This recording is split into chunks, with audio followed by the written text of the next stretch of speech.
नमस्कार, one India Hindi में आपका स्वागत है। मैं हूं शिखा धूरिया।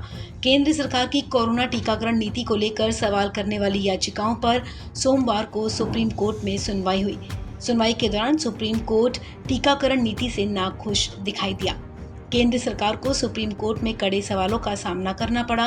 कोर्ट ने सरकार की वैक्सीनेशन पॉलिसी को लेकर कई सवाल पूछे। अपनी वैक्सीनेशन पॉलिसी और वैक्सीन की अलग अलग कीमतों को लेकर लगातार आलोचनाओं का सामना कर रही केंद्र सरकार ने कोर्ट में कहा कि साल 2021 के अंत तक देश की पूरी जनसंख्या को कोरोना के खिलाफ वैक्सीन लग जाने की उम्मीद है।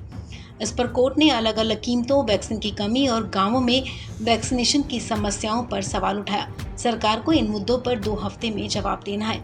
आपको बता दें, सरकार की वैक्सीनेशन पॉलिसी में अलग अलग कीमतों, वैक्सीन शॉर्टेज और धीरे धीरे रोल आउट को लेकर आलोचना हो रही है।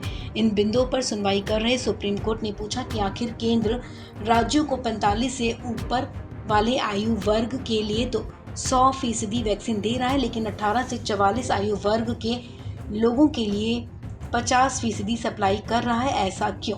कोर्ट ने कहा कि 18 से 44 साल के लिए 50% मैन्युफैक्चरर्स से राज्य केंद्र के निर्धारित दाम पर खरीद रहे हैं और बाकी निजी अस्पतालों को दी जाएंगी।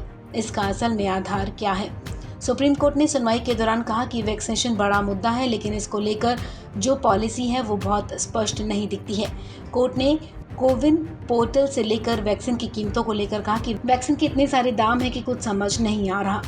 सुप्रीम कोर्ट ने कहा कि केंद्र कहता है कि ज्यादा मात्रा में वैक्सीन खरीदने पर उसे कम दाम चुकाने पड़ रहे हैं। अगर आपका यही तर्क है तो राज्यों को वैक्सीन के ज्यादा दाम चुकाने क्यों पड़ रहे हैं? देश भर में वैक्सीन के दाम एक जैसे रखे जाने की जरूरत है।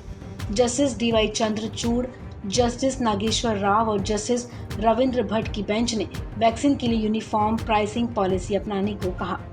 वहीं कोर्ट ने सरकार के डिजिटल वैक्सीनेशन को लेकर भी आलोचना की और कहा कि वैक्सीनेशन के लिए कोविड प्लेटफॉर्म पर रजिस्ट्रेशन की अनिवार्यता का ये डिजिटल बंटवारा गांवों में वैक्सीनेशन की कोशिश पर असर डालेगा, क्योंकि वहां इंटरनेट इतना सुगम नहीं है।